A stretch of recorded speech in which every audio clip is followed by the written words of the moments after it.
In this video, I tell you a true story that took place in a remote corner of America, a story that reminds us that reality can sometimes be more unsettling than fiction. It's a story that does not offer a happy ending, but rather a warning for those who venture into unknown and dangerous territories. The setting of this tale is a secluded community nestled within the lush, green hills of West Virginia. At first glance, it might seem peaceful and ordinary, but it hides a dark, mysterious secret, a place of morbid tourist attraction. The cause of this strange allure was not breathtaking scenery or historical richness, but rather a dark mystery that resided in the roots of an ancient tree. Inside the bark of this tree, carved with surprisingly refined artistry, was an Ouija board. This wasn't an ordinary Ouija board that could be purchased in a toy store or a flea market. It had a unique and eerie origin. It had been carved directly into the wood of the tree, beneath which, according to local legends, a powerful 17th century witch was buried. In the late fall of 1972, two childhood friends, John and Richard, embarked on a journey to visit the town. Both were fascinated by the paranormal, hungry for stories of ghosts and spirits. They had heard about this Ouija board embedded in the tree and were eager to try it. After a long journey, they finally reached their destination. A thick, chilly fog enshrouded the town, giving the entire landscape an even more unsettling aspect. The tree stood in the center of the village, its massive, knotted trunk dominating the surrounding area. The Ouija board, with its engraved letters and numbers, appeared rather menacing. Despite the tense atmosphere, John and Richard decided to proceed with the seance. They placed their fingers on the planchette and began to ask questions, attempting to establish contact with the witch buried beneath the tree. At first, nothing happened. But when Richard, with a sarcastic tone, challenged the entity, saying, "Are you too weak to respond?" the planchette moved with impressive speed. It slowly traced two words: beware and consequences. In the days that followed, events took a disturbing turn. Both men began hearing a whispering voice in their ears, uttering ancient curses in a language they couldn't understand. Their personal belongings would disappear and reappear in unthinkable places. The most alarming, however, was the appearance of a dark figure in their dreams, a man dressed in black with a pointed hat, who they sometimes also saw when awake. John and Richard realized they had made a grave mistake. They had awakened a force they should have left alone. They decided to return to the tree to end the contact they had established. But when they arrived, the Ouija board was gone. In its place, a new message had been carved on the tree: "It's too late." After that night, the two friends were plagued by a constant sense of terror. They couldn't sleep, continued to see the figure of the man in black, and hear his curses. What was once a fascinating game had become an unbearable nightmare. And fear, that relentless fear, became their only companion. They began to seek help, visiting libraries and consulting ancient manuscripts to understand how to rid themselves of the dark presence they had summoned. But every attempt proved futile. The torment continued relentlessly, and the figure of the man in black seemed almost to delight in their despair. Then, one day, a plot twist. During one of his researches, John found an old local history book. As he flipped through the yellowed pages, he came across a story that seemed incredibly familiar.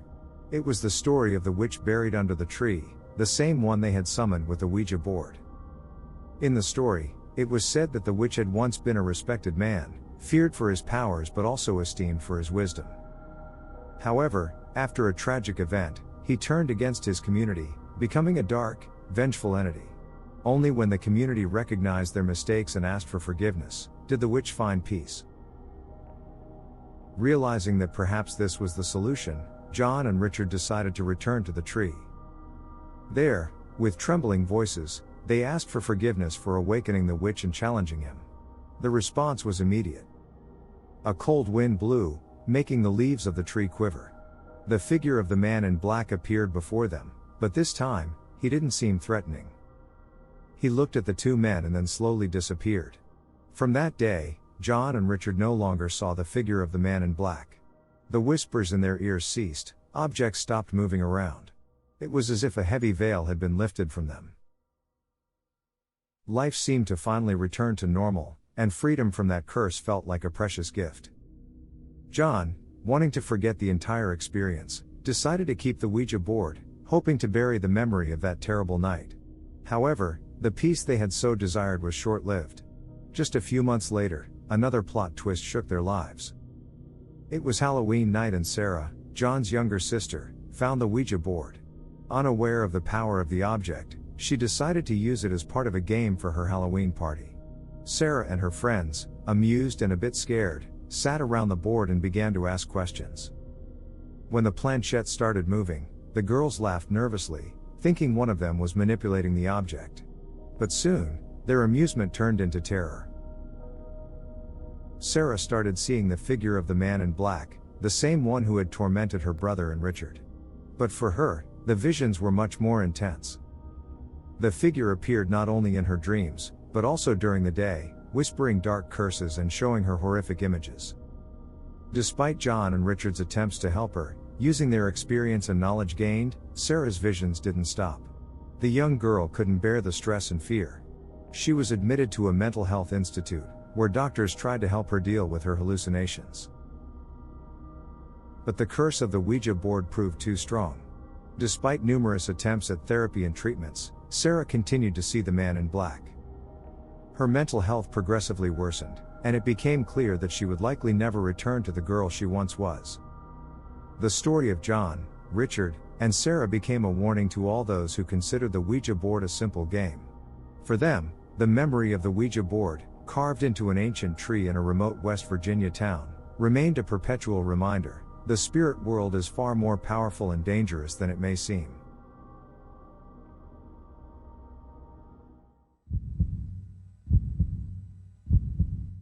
I'm a police officer in Central California. I've been on the force since I was 29. It's been quite the ride, but let me tell you, it's not all action-packed like in the movies. Most days, things are pretty quiet in my small town. We deal with the occasional noise complaint or petty theft, with a rare serious incident thrown in the mix. I've worked every shift imaginable, from the crack of dawn to the dead of night. But one fateful evening, while patrolling the outskirts of our town, things took an eerie turn. I was cruising down a desolate road, surrounded by vast farmlands on both sides. The moon cast an eerie glow, painting the landscape in shades of silver. Suddenly, my attention was caught by the glimmering headlights reflecting from a dirt road on the right.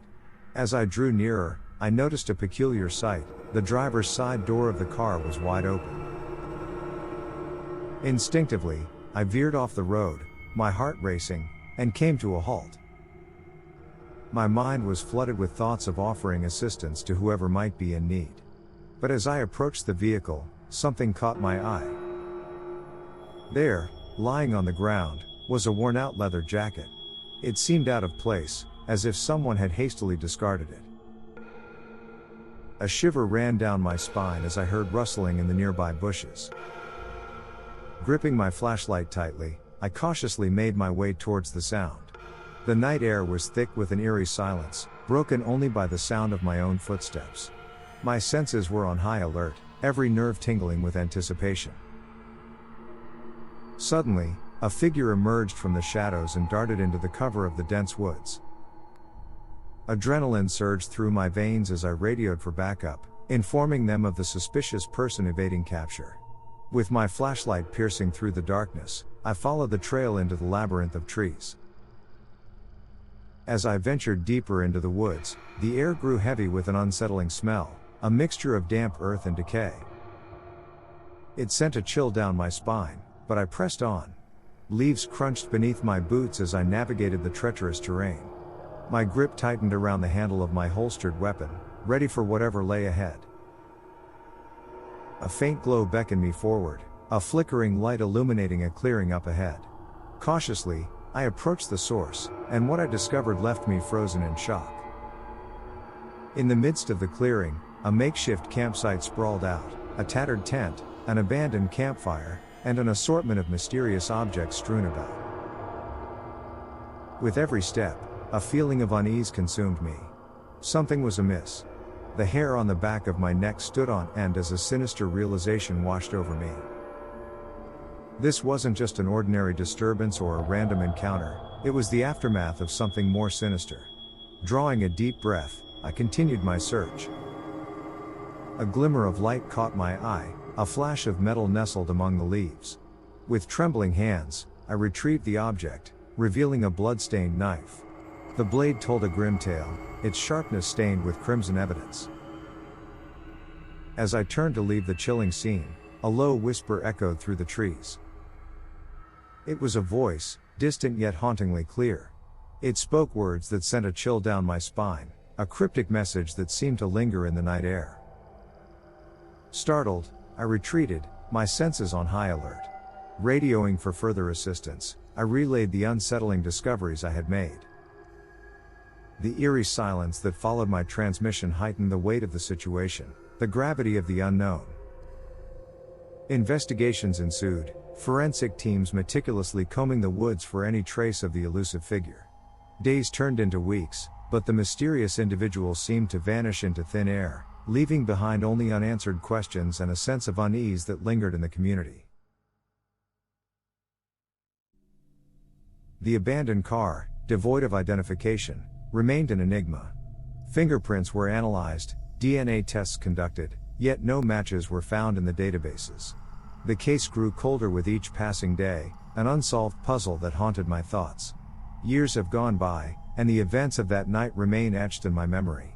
The tale of the deserted car, the elusive figure, and the cryptic whispers still circulate among the locals, leaving them wary of the hidden shadows that lurk in the depths of those woods.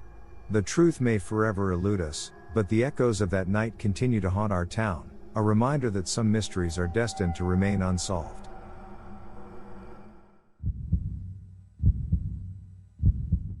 I will never forget that first day of school.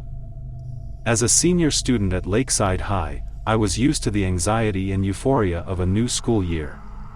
But that year, there was something sinister in the air, a cold silence that shrouded the laughter and chatter of my classmates. My name is Alex, and I am a typical 18-year-old student. Yet, what I experienced that semester is not something a teenager should ever have to face. It started with the disappearance of Jessica, a girl in my year. She was loved by all, always smiling and optimistic. When she disappeared, the school was in turmoil. The police searched everywhere, but they found no trace of her. Weeks passed, and then another student disappeared. Mark, the captain of the football team. It was a Thursday afternoon and he didn't show up for practice. After that incident, fear spread through the school like an uncontrollable fire. Rumors began to circulate that a serial killer was targeting Lakeside High students. The police intensified their investigations, but couldn't find any clues. Students began to disappear one after the other, and our school turned into a place of fear and suspicion. I started seeing fear in the eyes of my classmates. They avoided being alone, gathered in groups, like herds of sheep trying to protect themselves from wolves. It was a November night when I happened to be the last to leave school. I had spent extra hours in the chemistry lab for a project.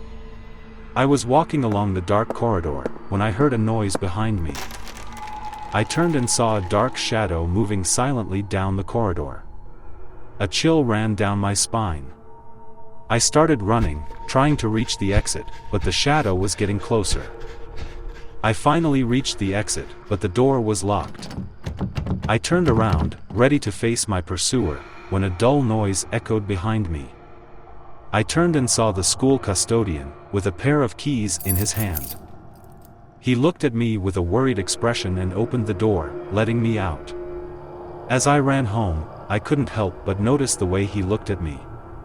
A shiver ran down my spine. In the following days, I noticed that the custodian was often the last to leave the school. Always there, in the shadows, watching. And every time I walked past him, I felt a shiver down my spine. There was something odd, something dark. I wondered if it could be him, the killer who had terrorized my school. I decided to investigate. One evening, I decided to stay at school late. I hid in an empty classroom, waiting for everyone to leave. Then, quietly, I ventured into the dark corridors. I saw the custodian enter a storeroom. I decided to follow. What I would discover would change everything. I approached the storeroom silently, my heart pounding wildly. The darkness was almost total and I was moving blindly. Cautiously, I opened the door. It was a grim place, filled with old tools and cleaning products. But there, in a corner, there was something different. A locker closed with a padlock. Instinct drove me to pick it up. That padlock, so solid and cold, was an enigma that spurred me to find a solution. I shook my head, trying to stay clear-headed. I had no evidence, just a suspicion. But I had to know. After a sleepless night, I decided to break the lock. I had no choice. I took an old crowbar hidden in my father's shed and returned to school the next day, my heart swollen with fear and anticipation. I hid again, waiting for everyone to leave. When the school was finally empty, I rushed into the storeroom. The lock seemed to mock me, shiny and impenetrable. But I was determined. I positioned the crowbar and levered. With a dull noise, the lock gave in. I paused for a moment, adrenaline pulsing through my veins. Then, slowly, I opened the locker. Inside, there was an assortment of items that froze my blood. Photos of the missing students, newspaper clippings, personal items. And, in one corner, a pair of latex gloves and a blood-stained knife. I gasped for breath. The custodian was the killer. There was no longer any doubt. I took my cell phone, ready to call the police, when I heard a noise behind me. I turned and saw the custodian. His face was a mix of anger and surprise. I couldn't believe it was him, the murderer. But there was no time to think. He lunged at me, but I managed to avoid his attack and ran out of the storeroom. He was behind me, his heavy steps echoing in the dark corridors. I reached the exit and ran out into the night, calling the police on my cell phone. I didn't look back, not until I heard the sirens in the distance. The police arrested the custodian that night. They found enough evidence in his locker to connect him to the disappearances. Finally, the Lakeside High killer had been caught. But I will never forget that fear, that desperate run in the night. Because now I know that evil can hide where you least expect it, even in the most familiar places. And no matter how normal it may seem, evil can always be lurking, right under our noses. The story I'm about to tell you tonight is not for the faint of heart. It's a tale that defies conventions, shunning the light of hope and taking refuge in the darkness of despair. A story that reminds us that not all stories have a happy ending, and that sometimes darkness can engulf even the bravest among us. In the small town of Hillwood, Nevada, legend has it that there is a ghost known as the Midnight Hitchhiker. It's said to wander along the desolate Highway 50, asking for a ride from anyone passing by at night. Unfortunately, Ben, a young photographer on a project trip, was unaware of the legend. Ben was traveling alone in an old Ford, speeding along the deserted highway, engulfed in darkness. He was halfway there when he noticed a female figure who seemed to be in need of help. His gentlemanly instinct prevailed, and he stopped to offer her a ride. The woman, named Mary, was extraordinarily beautiful, but her skin was as cold as ice and her eyes revealed deep sadness. Ben remained silent for most of the journey, but he couldn't shake off the eerie atmosphere that Mary exuded. Unexpectedly, Mary pointed to an old, decrepit house along the road and asked Ben to stop. "Thank you for the ride. This is my home," she said in a tone that sent shivers down Ben's spine. The house appeared abandoned, but he didn't ask any questions. Mary got out of the car, leaving behind a veil. As he turned to ask her if it was hers, Mary had vanished. Bewildered and somewhat frightened, Ben resumed his journey, trying to convince himself that it was just a product of his fatigue. In the following days, Ben began to feel a haunting presence. Every time he looked through his camera lens, he saw Mary's face. Her presence became increasingly oppressive, Her face appeared in his dreams, in his thoughts, in his shots. Ben started to lose his sanity. He decided to return to the house along Highway 50, hoping to rid himself of the curse. He found the house in ruins and, in an act of desperation, set fire to Mary's veil, hoping it would release her spirit. As the flames roared, he felt a profound sense of relief. Back home, everything seemed to have returned to normal. Ben resumed taking photos, free from Mary's presence. He believed he was finally free, but one day, while developing his final photos in the darkroom, he saw something that made his blood freeze.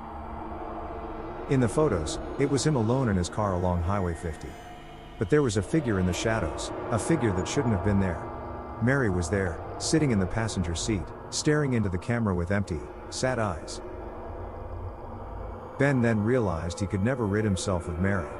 He was destined to be tormented by the midnight hitchhiker's ghost forever. His last thought, before darkness engulfed him, was the memory of her voice, cold as ice and as sorrowful as the night. Mary's ghost was everywhere, in his photos, in his dreams, in the mirrors. Ben withdrew from the world. He couldn't work, eat, or sleep anymore. His sanity began to crumble. In an act of desperation, Ben decided to return to Hillwood, where it all began. Perhaps there he would find a way to free himself from Mary. He drove for days and nights, with Mary's ghost always by his side, silent but tangible. Upon arrival in Hillwood, Ben searched for anyone who knew something about Mary. He discovered that Mary had been a young woman who lived in Hillwood many years ago. She had been brutally murdered, and her body was found next to Highway 50. He recounted his experience to an old sage of the town, who spoke of an ancient ritual to release restless spirits. But beware, the old man warned, spirits don't like to be disturbed. If the ritual fails, things may worsen. Ben had no other choice. He gathered all the ingredients for the ritual: salt, candles, water from the old town well, and the portrait of Mary, taken from one of his photos. He went to the old house where he had last left Mary and began the ritual. The wind picked up, the candles flickered, and Ben could feel the energy intensify. He invoked Mary's spirit, asking for her forgiveness and release. For a moment, Mary's ghost appeared before him. Her lips moved, but no sound came out. Then, with a silent scream, she vanished. Ben felt a wave of relief and, for the first time in a long while, he fell asleep peacefully. When he woke up the next day, for the first time in weeks, he didn't see Mary. He returned home with hope, thinking he had finally freed Mary's tormented spirit. But once back home, Mary's presence was stronger than ever. Not only did he see her face in his photos, but he also heard her now.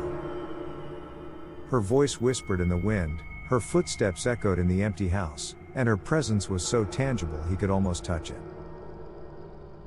Ben's despair grew. He realized that the ritual not only failed to free Mary but made her more powerful. Ben was now completely at the mercy of the midnight hitchhiker's ghost, condemned to live forever in torment and terror. And as much as he could run or seek help, he knew deep down he would never find peace again. Mary had become a part of him, an eternal shadow in his life. His last hope faded away, leaving him alone with his despair and Mary's haunting presence.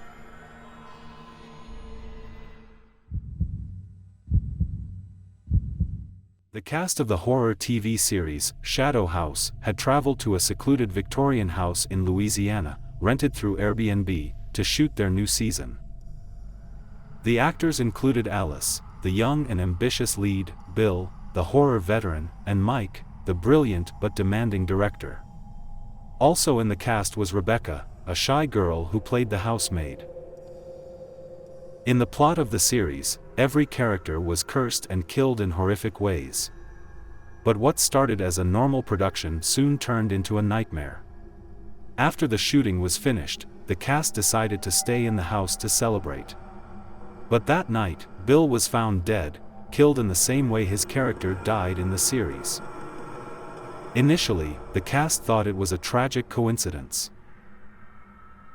However, when Mike was found dead the next day, also killed like his character in the series, the cast realized that something horrible was happening. Feeling trapped in the house, they tried to contact the outside world, but the signal was mysteriously gone. Slowly, each member of the cast was killed off, exactly as in the series. Alice, terrified, tried to find a way out, but all doors and windows were locked. The only one to escape death was Rebecca, the girl who played the maid, the only character who didn't die in the series. Rebecca was horrified and panicking, but she managed to escape through a secret trapdoor she had discovered during filming. Once in town, Rebecca immediately went to the police to report what had happened. But the police, although skeptical, conducted investigations.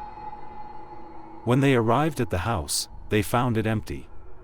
There were no bodies, no signs of violence. It seemed as if Rebecca's story was just a product of her imagination.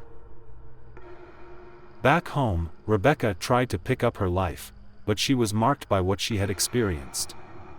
Every night, she dreamt of her friends and colleagues, killed in horrific ways. And every day, she wondered what had really happened in the house. The story ends with a twist. Rebecca receives a notification from Airbnb. It's a request to review her stay at the Victorian house. The previous review says, "Great stay. Love the fact that the house follows the plot of the series so faithfully. It's as if the curses are real." With a chill of horror, Rebecca realizes that the house is indeed cursed and that her nightmare is not over yet.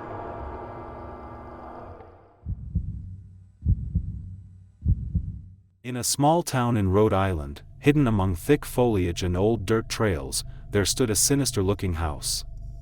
It was called Ambrose Manor. The house, large and charming with its Gothic decorations, had a history shrouded in darkness.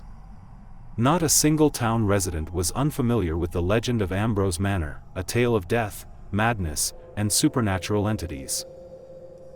In the winter of 1969, the Donahue family, consisting of parents Patrick and Alice, and their 4 children, Megan, Sean, Lily, and little Ethan, moved into Ambrose Manor. Patrick, a well-established doctor, had inherited the house from a distant uncle. Despite the rumors swirling about the place, the family decided to move, eager to leave behind the hustle and bustle of city life. Life in the manor seemed peaceful during the first few months. But with the arrival of fall, unsettling events began to occur. Little Ethan started talking to an imaginary friend, Mr. Shadows, as the child called him. Alice, concerned, decided to consult a child psychologist, who reassured her that it was normal for children his age to have imaginary friends. The normality, however, didn't last. Objects disappearing and reappearing in strange places, doors opening and closing on their own, indistinct whispers coming from empty rooms. But the real terror began when the family started seeing apparitions. A man in old-fashioned clothes, with an empty gaze and a tormented expression. Patrick, a man of science, refused to believe what was happening. He decided to consult a psychiatrist, convinced that it was just the stress of the move causing these collective hallucinations. However, the presence continued to manifest, becoming increasingly threatening. One day, during a cold November night, Patrick was awakened by a dull noise coming from downstairs. As he descended the stairs, he saw the shadow of the man standing in the living room. But it was no longer a simple apparition. The man, or what once was a man, spoke to him. "I am Samuel Ambrose. This is my house."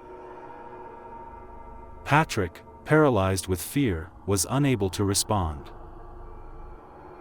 "You do not belong here," the apparition continued. "You must leave." The next day, Patrick told his wife about what had happened. Alice, frightened, insisted on moving. But Patrick was stubborn. He didn't want to leave the house, his inheritance. He decided to seek help from a local priest, hoping that a blessing could rid the house of the entity. But things got worse. The entity seemed angered by the priest's intervention. the apparitions became more frequent and violent. Sean, the eldest son, was found one morning unconscious downstairs, with strangulation marks on his neck. Unable to deny the evidence any longer, Patrick decided to move the family into a town motel, while he stayed behind to try to solve the problem. He decided to contact a pair of famous paranormal investigators, Ed and Lorraine Warren. The Warrens arrived at Ambrose Manor a few days later. After examining the house and speaking to the family, they concluded that the entity was indeed Samuel Ambrose, the original owner of the house, who had committed suicide in 1897 due to insurmountable debts and severe depression. The Warrens attempted a series of exorcisms to free the house, but the entity resisted. It was powerful and full of anger. During the last attempt, an invisible force attacked them, throwing Ed against a wall and leaving him unconscious. At this point, Patrick realized that he had no other choice. They had to leave the house. The family moved to a new house in Connecticut, while Ambrose Manor remained empty. Despite the terrible experience, the Donahue family managed to rebuild their lives in Connecticut. Patrick opened a new clinic, the children went back to school, and Alice, though shaken by the experience, became an active member of the local community. Meanwhile, back in Rhode Island, Ambrose Manor stood abandoned. News of what had happened to the Donahue family had reached the town, and the fear surrounding the manor grew. Children would dare each other to approach the house, and stories of sightings and strange noises circulated among the townsfolk. No one, however, dared to set foot inside the manor again. The story, however, does not end there. Exactly 1 year after the Donahue family left the house, now essentially a museum, a wealthy stranger expressed interest in purchasing the property. He wanted to meet Patrick in person to ask what really happened in that house. Patrick was honest and advised against the purchase, confirming all the rumors circulating about Ambrose Manor. The wealthy stranger, however, was not intimidated and was determined to buy it. 2 weeks after the purchase, rumors about what was happening inside Ambrose Manor, now owned by the anonymous magnate, became increasingly persistent and worrisome. Townspeople reported hearing strange noises coming from the houses at night, lights turning on and off for no apparent reason, and even dark figures appearing in the windows. Everyone in Charlestown began to wonder why this wealthy stranger, aware of the curse weighing on the property, insisted on staying in the house with his own family. Many speculated that he was attracted by the mystery and dark charm of the house, while others whispered that he himself might be a devotee of the occult, eager to make contact with the spirit world. The tension grew, and the new owner became the topic of every conversation. People began to avoid him, and townspeople didn't hesitate to change their route when they saw him approach. The mysterious buyer, however, seemed not to care. He stayed in the house, along with his family, indifferent to the fear and superstition surrounding Ambrose Manor. Meanwhile, the Donahue family, now settled in a comfortable house in Connecticut, anxiously followed the news concerning their old residence. Even though they had found peace in their new home, they couldn't help but worry about the people who were now living in what had once been their prison. Patrick Donahue, concerned for the safety of the mysterious magnate's family, decided to undertake a journey back to Charlestown and visit the old Ambrose Manor. Perhaps, he thought, he could help the new family better understand what they were dealing with, and how to protect themselves. When Patrick arrived in Charlestown, he found a town gripped by fear. The presence of the mysterious magnate and his family in the cursed Ambrose Manor had awakened old fears and superstitions. Patrick decided to confront the mysterious man and offer his help. He went to Ambrose Manor and was surprised to find the magnate willing to meet him.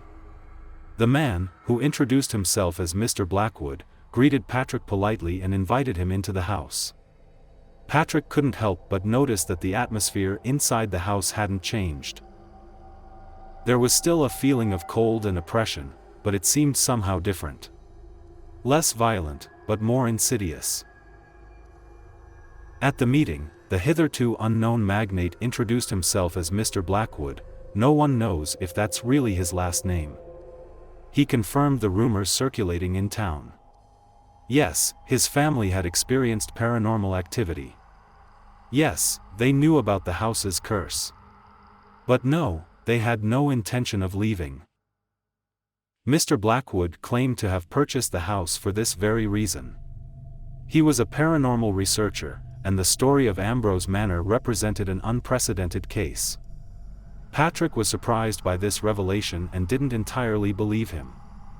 After all, why bring his entire family there and let them live in terror? He pretended to understand Mr. Blackwood's intentions. He offered his assistance and his experience, hoping to help protect the family. Mr. Blackwood refused, thus beginning a new phase in the story of Ambrose Manor. Another 2 weeks passed, and the oddities happening inside Ambrose Manor had become nationally interesting news.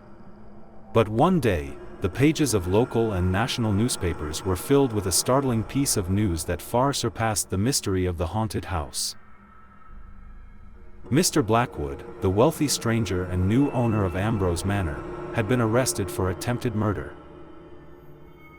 At the height of a violent domestic argument, Mr. Blackwood had tried to kill his beloved wife.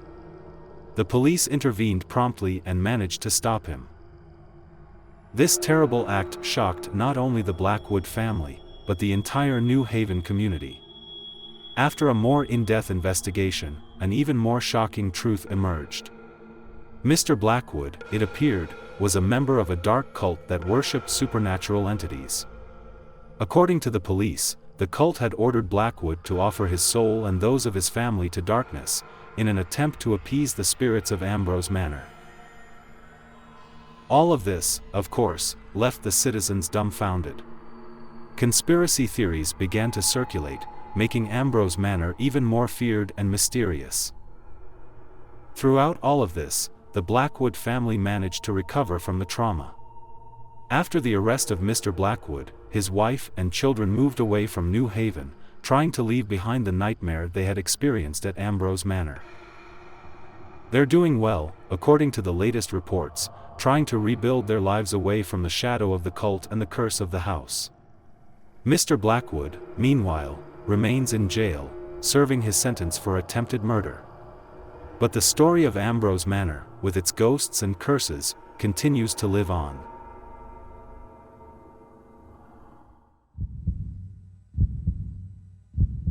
On the border between California and Oregon, in the Klamath National Forest, lies a popular camping site called Mystic Pines. Every summer, the camp becomes a refuge for families, scouts, and hiking enthusiasts wanting to immerse themselves in the wild beauty of nature. However, one summer, this idyllic location became the setting for a horrifying story. It was the summer of 2023 when everything changed. The camp was busier than usual, and among the campers was a group of college students from the University of California, Berkeley. These students were there for a field biology course, led by their charismatic professor, Dr. Hansen. Dr. Hansen was a respected biologist and a favorite among the students for his passion for teaching and his enthusiasm for nature. However, none of them would ever suspect the dark truth hiding behind his affable smile. The first week of camping went as planned, with the students engaged in explorations, studies, and group activities. However, in the second week, one of the students, a boy named Max, mysteriously disappeared. The students and Dr. Hansen searched for Max in the surrounding forest, but to no avail. The police were called, but they found no trace of the boy. The students were left shocked, and Dr. Hansen assured them that he would do his best to assist the authorities in finding Max. But as the police and volunteers searched for Max, another student disappeared. Then another. Fear spread among the remaining students, and the Mystic Pines camp became a place of terror. That's when a student named Lisa found a note hidden in Dr. Hansen's tent. The note contained a list of names, the names of the missing students. Shaken by this discovery, Lisa decided to follow Dr. Hansen during one of his nightly excursions into the forest. Lisa saw Dr. Hansen enter a hidden cave. Gathering all her courage, she decided to follow him. The inside of the cave was lit by torches, and within, Lisa found a scene of horror, the missing students, now lifeless. Lisa fled from the cave and returned to camp, where she reported what she had discovered. Dr. Hansen was arrested, and the camp was evacuated. The students returned home, but with a sense of horror and betrayal. During the police interrogation, the reasons behind this massacre were discovered. Dr. Hansen had always been a man of science, committed to research and the study of life. From an early age, he had chosen to dedicate his life to science and had neglected other parts of his life, including personal relationships. He had never married, had no children, and had no real circle of friends. As he aged, unhappiness crept into his heart. He looked at his students and saw their youth, their cheerfulness, their love for life, and felt a sharp sense of envy. He hated the way they laughed and joked, the way they enjoyed themselves at the camp. He saw their happiness as an affront to his loneliness. His resentment grew, becoming a dark and twisted feeling. He decided that if he could not be happy, no one should be. And so, he began to plan. Mystic Pines Camp was the perfect place for his dark purposes. Away from civilization, nestled in the wild beauty of the Klamath National Forest, it was the ideal place to make someone disappear. After Dr. Hansen's arrest and the camp's evacuation, the news spread rapidly. The scientific community was shaken. The students at the University of California, Berkeley, were devastated. No one could have ever imagined that their respected professor was capable of such atrocities. In the months that followed, the surviving students tried to recover from the trauma. Some left the university, unable to face the memories of the camp. Others decided to stay, choosing to honor the memory of their peers by pursuing their passion for science. It was a cold autumn night in a small New Hampshire town. Richard, a 17-year-old boy, was home alone for the weekend, with his parents away at a conference. Their home, an old 1800s residence, stood grandly on the far edge of town. Though it had never been openly stated, many in town whispered that the house was haunted. Richard, like a good teenager, decided to organize a horror movie marathon, intrigued and thrilled to be alone in such a large and ancient house. As the clock struck midnight, the wind began to whistle through the window cracks, and distant flashes of lightning announced an incoming storm. Richard was watching the third movie when he first heard a squeak. It was a shrill sound, coming from the top floor of the house. Startled, he decided to ignore it. However, the squeak became more persistent.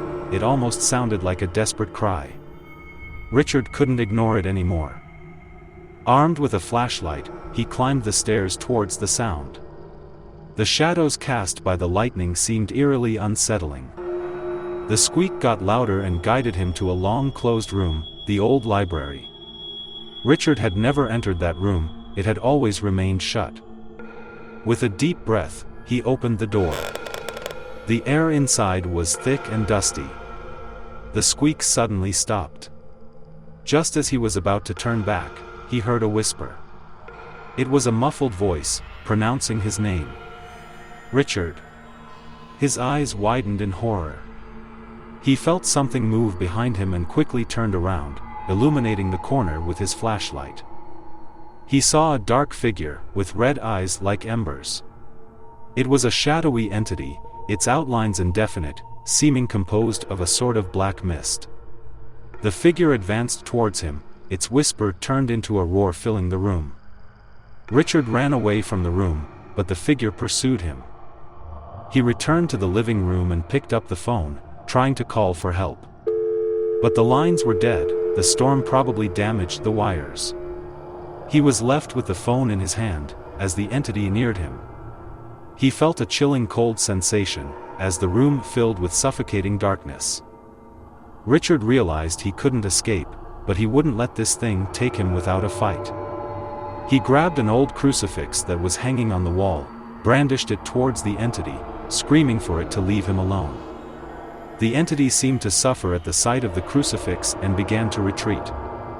The fight lasted all night, with Richard battling the entity with everything he had. At dawn, the entity withdrew, and Richard collapsed on the floor, exhausted. When his parents returned home, they found Richard shaken but alive. They decided to call an expert to exorcise the house, and from that day there were no more signs of the entity. Ever since then, every time Richard finds himself home alone, he makes sure to have a crucifix with him. He learned the hard way that legends sometimes hide terrifying truths. After that nightmare, Richard never spoke another word. His life, once filled with teenage laughter and jokes, became as silent as a tomb. Although physically unscathed, something in him had irreparably changed. His parents, desperate, sought help from various specialists. Psychiatrists, psychologists, all were consulted in hopes of understanding what had happened to Richard that night. All medical exams were normal, there was no physical explanation for his mute condition. Psychologists suspected the traumatic experience caused a psychological block, but Richard remained silent, his expression always troubled and lost in the void. Despite the absence of verbal confirmation, many of the professionals observing him wondered if the terrible voices he had described in his story. It was my final year, and I had just started dating my fiancé, Ethan. We were approaching the end of the school year, and prom was just around the corner. However, I was hesitant about attending because of the past.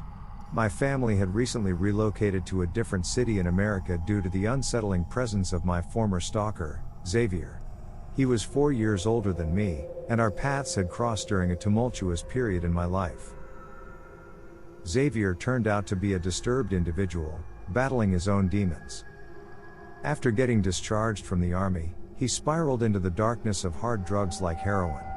Despite my efforts to distance myself from him, Xavier persisted relentlessly. He made multiple attempts to break into our family home, forcing me to obtain a restraining order. Concerned for my safety, my family decided it was time to move to a new house, hoping to leave behind the haunting memories. With this history, the thought of attending prom filled me with fear. I feared that Xavier might discover my plans and show up, throwing my life into turmoil once again. However, Ethan was always understanding and supportive. He assured me that he wouldn't push me to go if he thought it would be unsafe. His unwavering support brought me some comfort, and I began to consider attending the prom. On the day of the prom, our group of friends piled into a luxurious limousine and headed to the Grandeur, an elegant venue situated just outside the bustling city. We gathered around our table, enjoying the sumptuous food and engaging in lively conversations.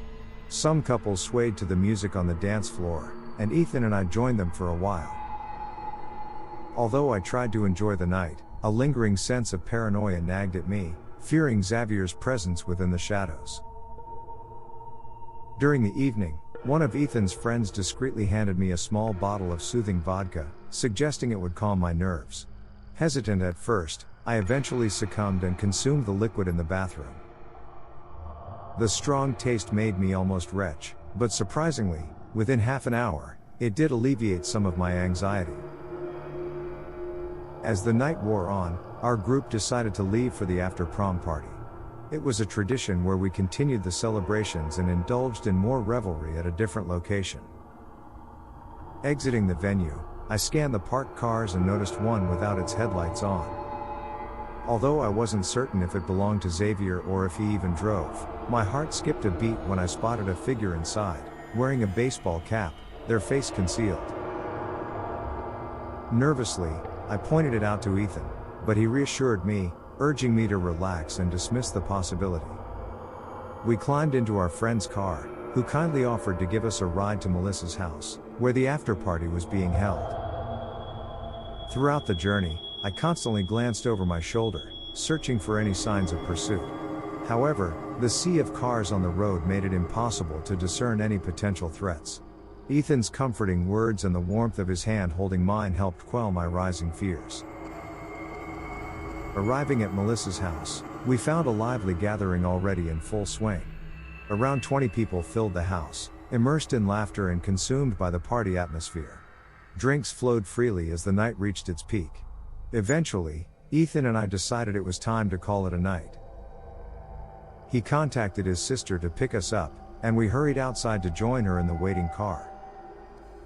While boarding the vehicle, I cautiously surveyed the street, vigilant for any suspicious cars. At this point, I had managed to convince myself that my earlier concerns were simply products of my overactive imagination. As we drove away, my worries seemed to fade into the night, replaced by a newfound sense of security. We arrived at Ethan's house, where I would be spending the night. It was late, and his mom and sister were already asleep. Ethan and I quietly descended to his room in the basement, which boasted a mini kitchen, bedroom, and living area. The room's floor was level with the backyard, offering easy access through a back door. With the warm night air, some of the windows were left cracked open. Settling in, we decided to unwind by watching a light-hearted movie. However, our tranquility was shattered when a loud bang reverberated from the glass door leading to the backyard. Startled, I shrieked, and Ethan immediately sprang up to unveil the source of the disturbance. A curtain concealed the view, preventing us from identifying who or what had caused the commotion. My heart raced as Ethan drew back the curtain, revealing a chilling sight. There, slapped onto the glass door, was a post-it note with a single word scrawled on it: found. The fear that had gripped me for so long suddenly solidified.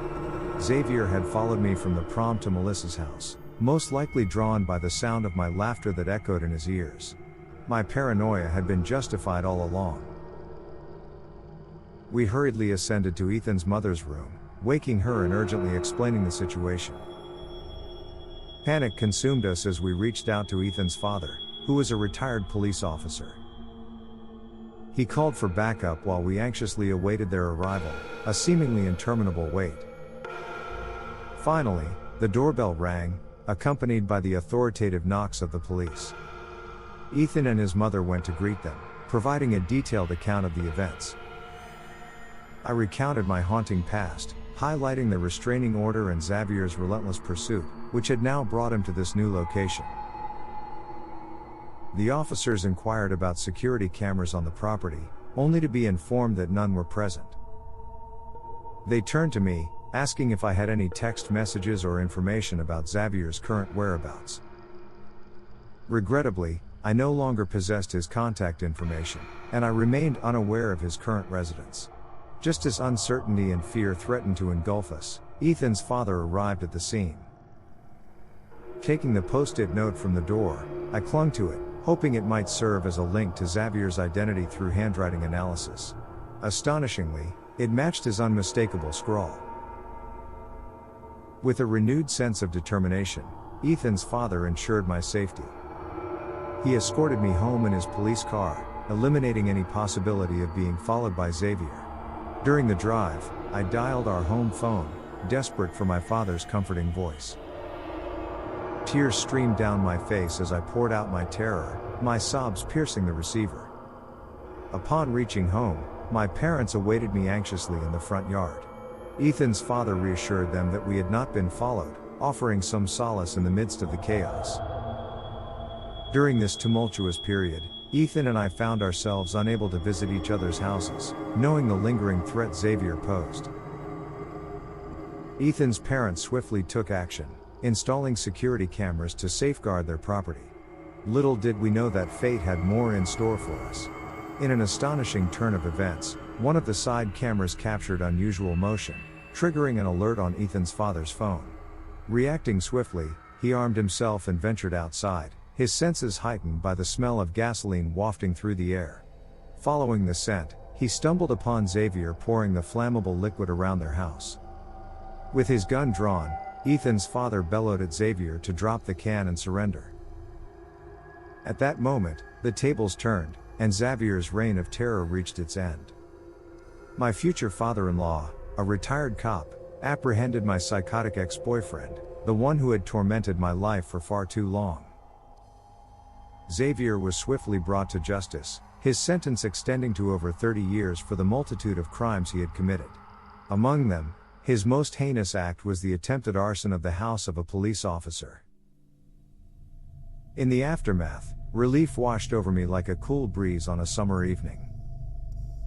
The weight that Xavier had burdened me with lifted, allowing me to reclaim my life from the clutches of fear. Ethan and I could finally breathe freely, knowing that justice had prevailed.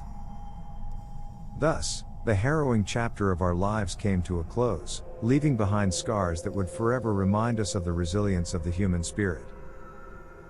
With each passing day, we found solace in our love, strength in our shared experiences, and a newfound appreciation for the fragility and beauty of life.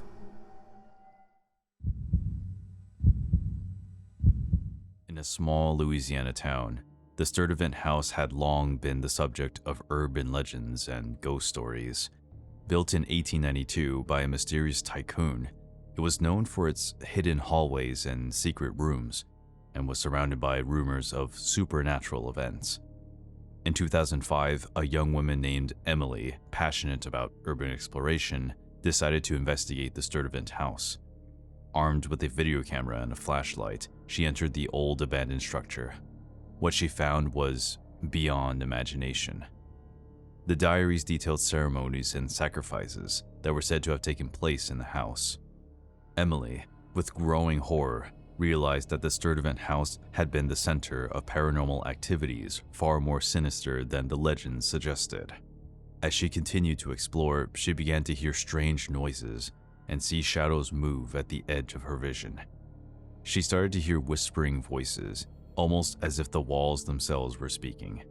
Her terror grew when she saw a dark figure following her from room to room. Convinced that the house was haunted by the spirits conjured by Sturdivant, Emily desperately looked for a way out. As she ran through the corridors, the house seemed to transform, with doors disappearing and walls shifting. It was as if the Sturdivant House was alive, trying to keep Emily inside. Finally, Emily found an exit and fled the house, leaving behind the terrible secrets she had uncovered. Back in town, she shared her experience, but many did not believe her. She decided to return to the house with some friends to prove her story, but they found the Sturdivant House burned to the ground. The police concluded it was an accidental fire, but Emily knew there was more. After the mysterious destruction of the Sturdivant House, Emily, increasingly obsessed with understanding the paranormal events she had experienced, made a decision that would forever change her life. She turned to a fortune teller in town, unaware that this choice was the worst she could make. The fortune teller, known for her skills in black magic, immediately sensed Emily's state of fear and confusion. Taking advantage of her vulnerability, the witch began to perform dark rituals, using black magic to manipulate and torment Emily. The sinister practices included macumba and other forms of malevolent magic, which would have terrible consequences. Soon after, Emily began to be tormented by evil spirits that claimed to be those present in the Sturdivant House. The apparitions and voices haunted her day and night, making it impossible for her to live a normal life. Emily's reality turned into an endless nightmare, a world where the boundaries between the living and the spiritual were dangerously blurred. People close to Emily began to notice a drastic change in her behavior. She seemed constantly terrified, speaking loudly to invisible entities, and reacting to threats that only she could perceive. Emily's belief that she would have been left in peace if she had never consulted the fortune teller became a painful reality. Emily's disappearance soon became the subject of rumors and urban legends. Some claimed she was undergoing continuous exorcisms to rid her of the evil spirits tormenting her. Others believed she had been locked away in a mental institution, unable to face reality. The truth about Emily's fate remained shrouded in mystery. The story of her descent into the dark world of black magic and ghosts became a cautionary tale about the dangers of exploring the unknown and the need to protect oneself from the dark forces that lurk behind seemingly innocent facades. The legend of Emily and the Sturdivant House continued to live on in the town, a constant reminder that some doors, once opened, cannot be closed again, and that the price of knowledge can be higher than one might imagine.